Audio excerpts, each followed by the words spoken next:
Kenneth Blanchard, in his book, Leadership and the One-Minute Manager, he talks about 5 levels of leadership, and the highest being unlimited leadership potential. And I've watched Dale become that. I think most of you have too. And if you haven't, just stick around a little while, because I don't believe there's anybody else. See, we've heard that Dale's the most brilliant mind in network marketing.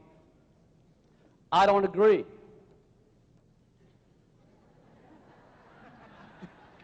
I think he is network marketing. Would you agree? Help me bring to the stage, and I know you need to kind of stretch right now so you can stand up anyway. Just make him think that's why you're standing up anyhow. But stand to your feet for me, stretch out, let the seat cushions expand, and bring our Director of Marketing for New Image International to the stage, Dale Calvert.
This wasn't a good idea.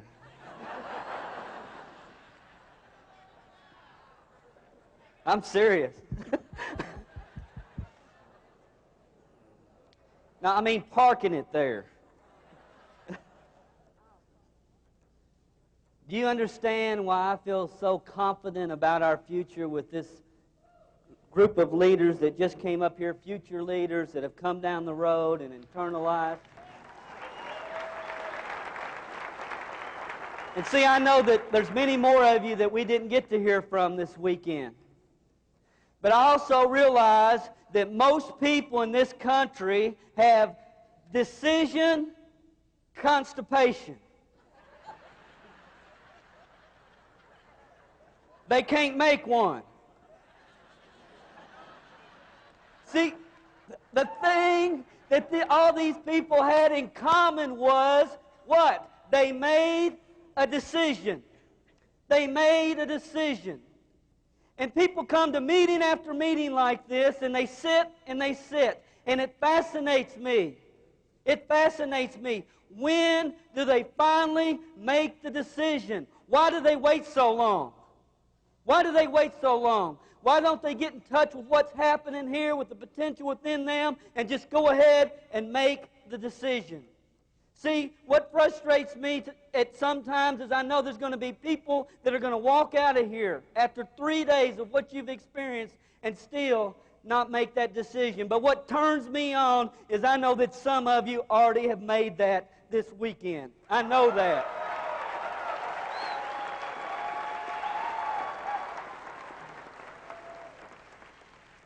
This whole concept, this whole idea, I heard a story a few years ago, and I'm going to share that with you this afternoon. This whole decision-making process, it kind of reminds me of that. And it's the story of Moses. Moses was probably the most hated leader in history. He led over 3 million people out of bondage, and they hated his guts. As a matter of fact, they didn't listen to him very well, and because of that, they wandered around in the wilderness for quite a few years. 40 to be exact. See, that's what happens to people that don't follow leadership.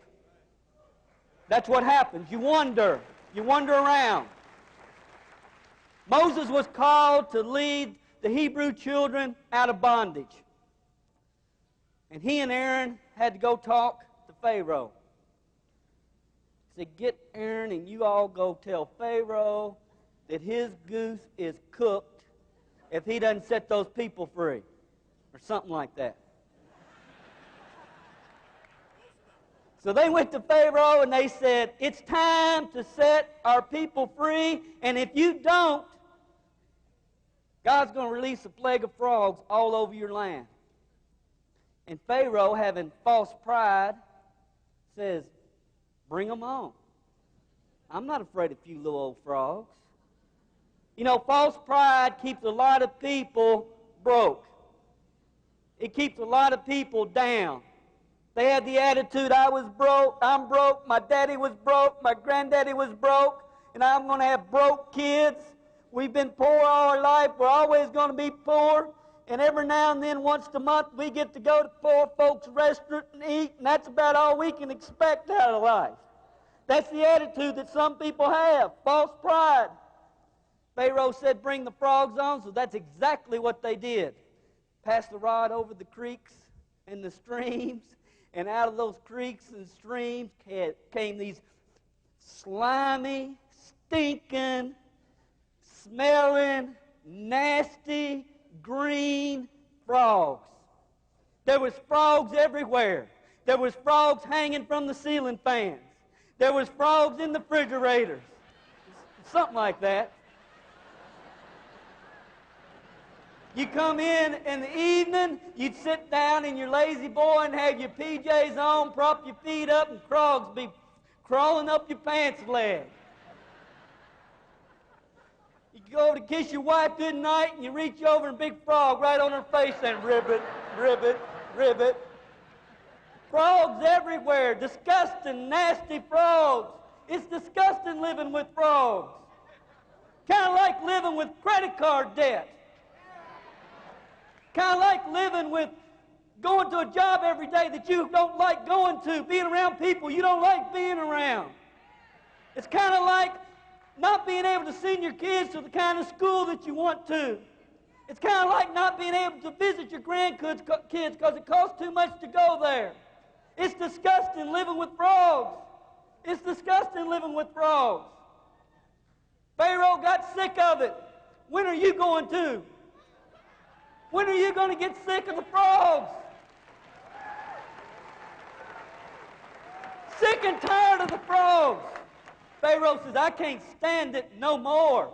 He said, find Moses, find Aaron, get those guys back. I got to talk to them. And he said, I give up, I get up, I give up. I'm going to set the people free. I'm going to set them free. Just get rid of these nasty old frogs. Just get rid of them.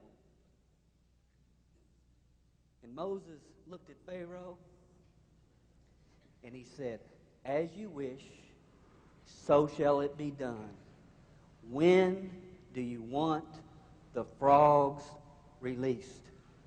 And this is what blows my mind, because people have not changed.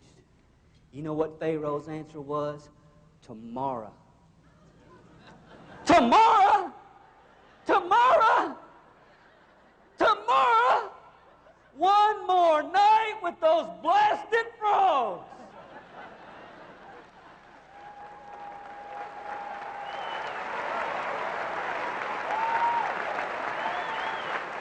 Some of you are going to leave here after these 3 days, and you know what your response is going to be? Tomorrow. Why put off tomorrow what you can do today and what you should do today? Eventually, you're going to have to make the decision. Why not now? Why not now? Now's the time, guys. Now's the time. Tomorrow. Never heard the like. People come in a business like this, I see them walking into the opportunity meetings. We travel around, and you watch them when they walk in. It's just absolutely amazing. They walk in the opportunity like this. They got so many frogs hanging all over them that they can't hardly get to the seat. It's so bad. And we give them a chance to get rid of the frogs, shake them off. And you know what a lot of them's attitude is? Tomorrow. See, there's two decisions you got to make. The first one's to get in, but the second one is once you get in, do something with it. See, there's two decisions, not just getting in. Getting in, doing something, plugging in, then you'll have success. Not get in, stay in, and sit in your seat. Get in and do something with what you have. That's what creates success. Get rid of the frogs. You know why we don't? Because everybody else has got frogs. We look around and say, my goodness, my frogs aren't all that bad. Look at Joe. Look at all the frogs he's got. Mine aren't too bad. I got Fred Frog and Sally Frog. I got them named. I've gotten so comfortable with them. See, we become mass motivated. We do in mass. We look at what everybody else is doing, and we don't want to conform from that. We want to be like everybody else. We want to be normal. Let me give you a clue. Normal people don't do this business.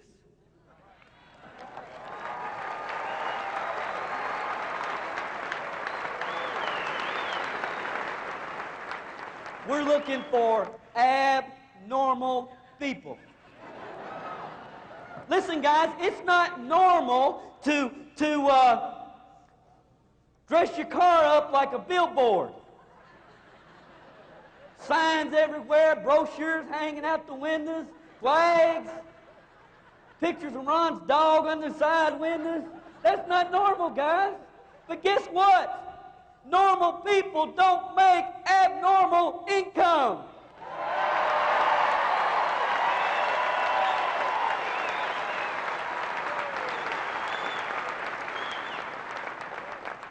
We all start out in life, we got it made. We got it made. First 18 months, 2 years, we're in. We cry, people come and feed us. We boo-hoo, they rock us, and we get goo-goo too. We can do whatever we want our first couple years in life. We can go in our pants when we want to.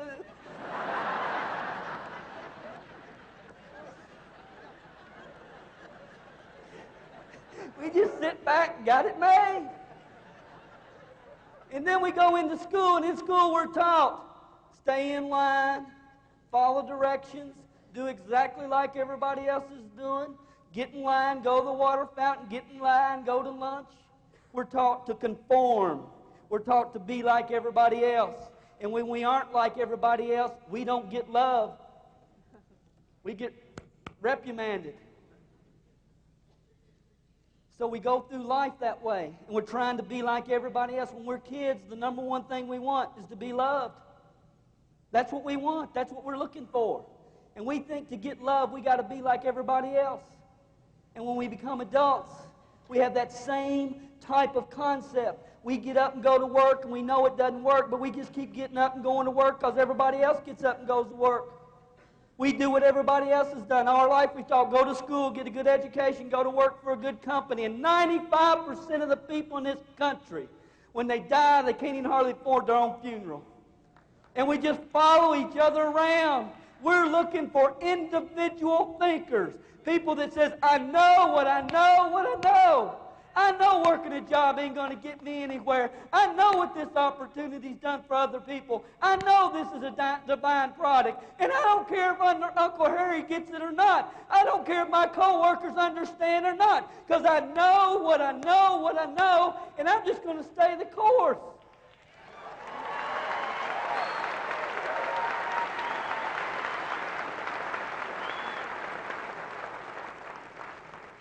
We follow each other around.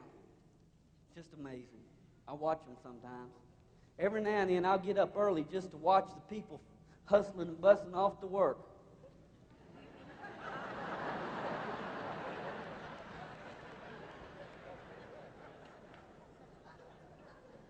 Kind of like sheep following each other around. Or I should say, I guess, frogs. Ribbit, ribbit, ribbit, ribbit, ribbit, ribbit. Sooner or later, guys, you got to make the decision. Sooner or later, you got to make the decision. I love this business. I love what it's doing for lives. I love the people that are being touched. I love it. That's what inspires me. The lives that are being touched. When Jim DeVault ended his talk today, I was touched almost to my knees.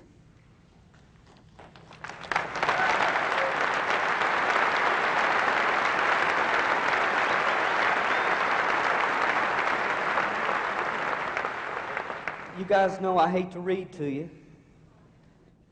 Besides that, I'm not very good at it.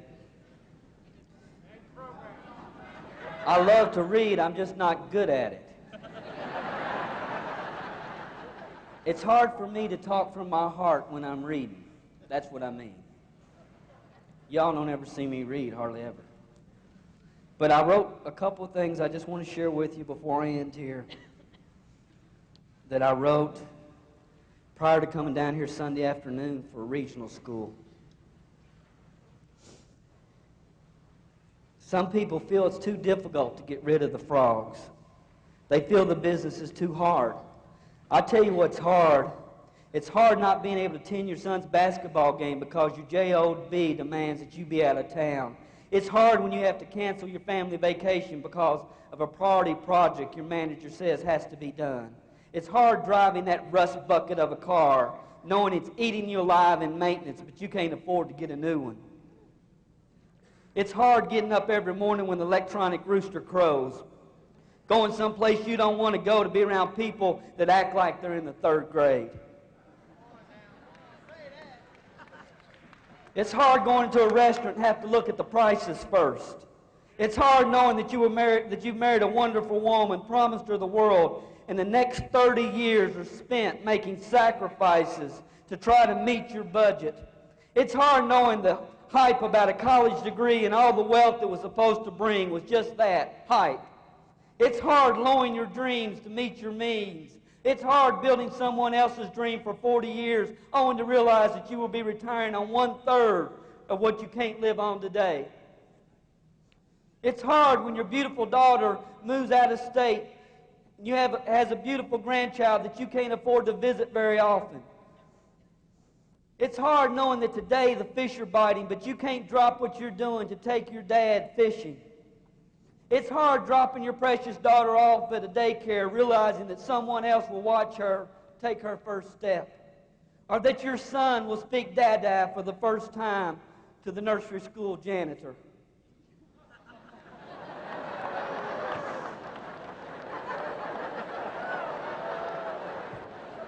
I didn't quite mean that the way y'all took it.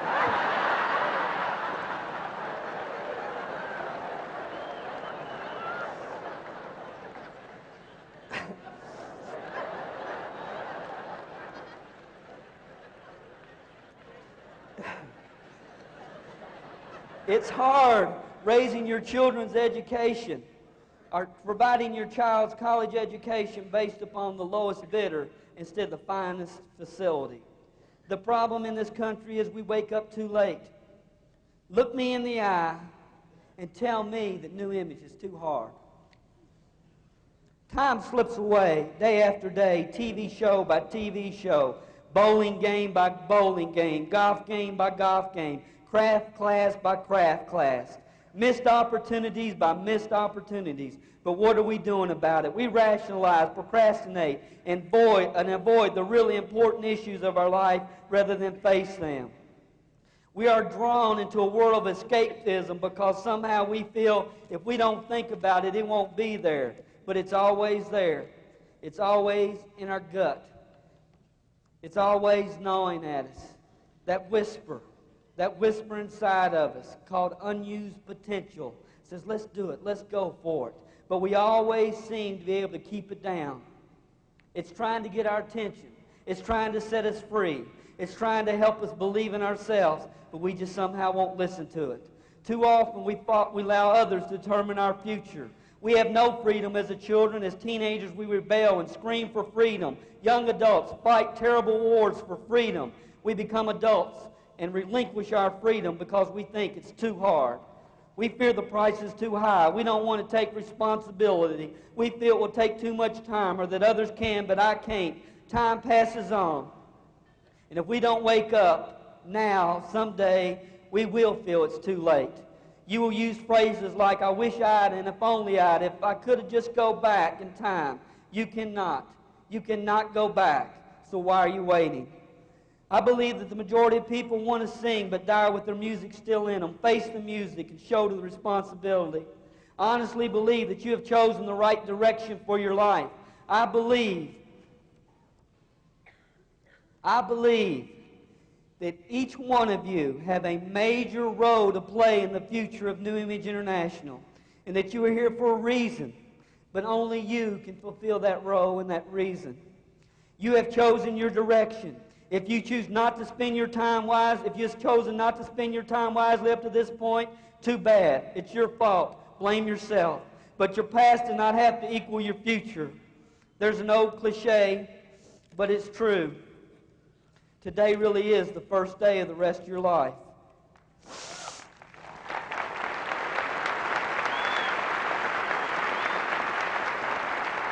This is your chance. Isn't it worth it? Why not work hard for 3 to 5 years and do what most people won't so you can do for the rest of your life what most people can't? Isn't it worth a couple of years of your life so you can drive a new car? Isn't it worth a couple of years to put your family in the home of their dreams? Isn't it worth a couple of years to have the choice to wake up at the crack of noon and then decide if you will roll out or roll over? Isn't it worth a couple of years to be able to take a sledgehammer to the electronic rooster? Isn't it worth a couple of years to be able to have the money to help your church raise money to build a new youth center, or equip the choir room, or pave the parking lot, or send a child to camp? Isn't it worth a couple of years to have the time and money to become a big brother or a big sister, or sponsor a needy family at Christmas?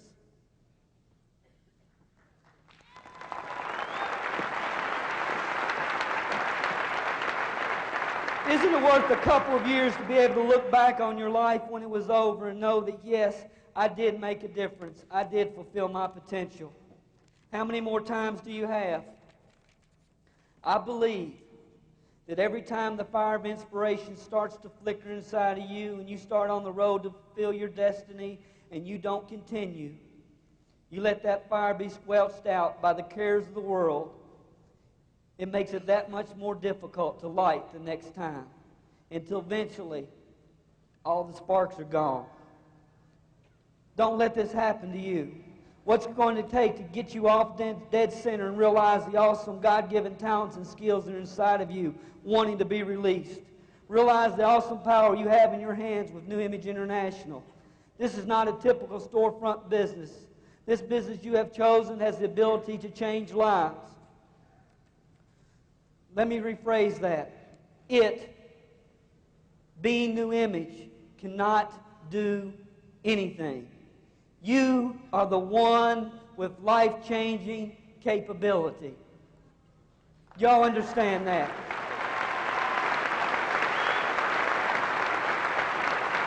What are you waiting for? What is it going to take? Has the flame been lit in your heart this weekend? Has it? Then please guard it, protect it. Promise yourself to fan it with consistent activity when you return home. We all must pay a price for our decision and the actions that we take in this life. We have only two choices: discipline or regret. Discipline creates true freedom. Without discipline, we create our world of self-imposed limitations, bondage, and regret. The price of discipline or the price of regret? Which price do you choose to pay?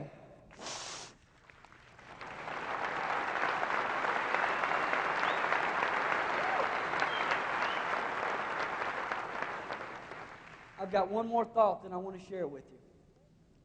And I want every one of you here to understand that this last thought, it's me and you talking.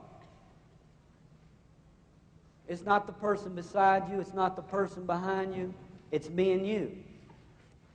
It's me and you. This is for you. It's not for anybody but you. You got to get it. Don't sit here saying, I don't know what he's going to say, but I hope my downline hears it. It's for you. It's for you.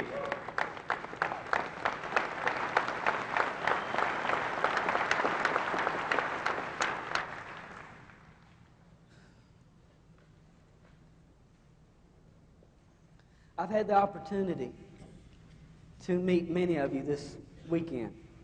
Not as many as I'd wish, but I've shook as many hands as possible, and I still see blue from the pictures.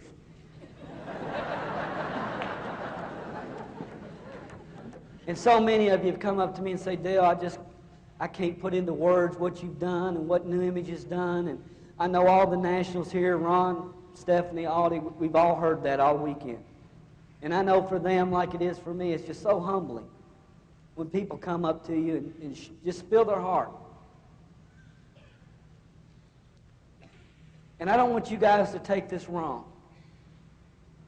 But I want you to understand, to me, I appreciate it, guys. I appreciate it. You don't know what that does for me. But in reality, it's all words. It's all words. And I have people say, Dale, if I don't know what I'd ever do to repay you. I know what you can do to repay me tenfold. Tenfold. See, everything that we've done through our life, and again, there's no question in my mind that my life has prepared me for this time and place. I know that.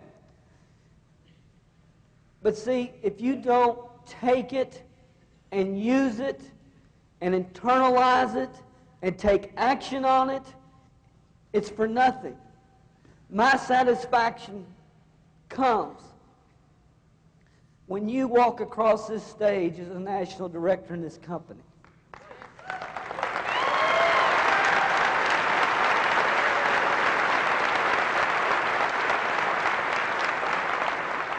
That is the only time that I truly, truly have the reward. I'm not set up where I appreciate everything and I appreciate the words, but my true reward comes when you walk across this stage. You know, I have a lot of frogs in my life now that I never had anticipated. I've got problems and people and phone calls and pressure, and I go through things that I never really wanted. But I love my life. I love this company. You know, I know the Lord doesn't put you anywhere you're not supposed to be, so I'm comfortable in it.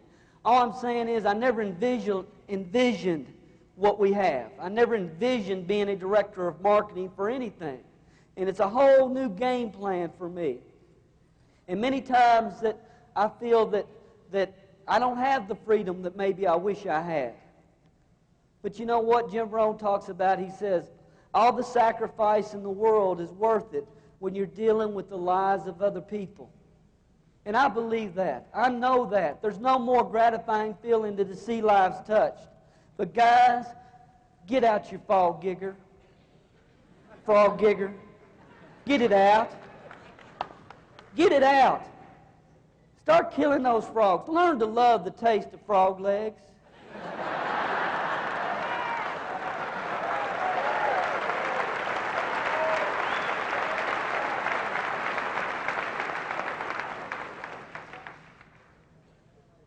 My rewards come when you walk across the stage as a national director.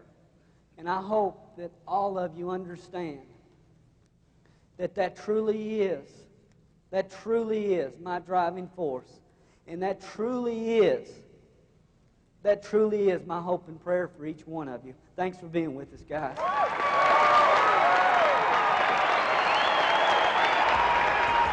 This concludes tonight's New Image Satellite Showcase.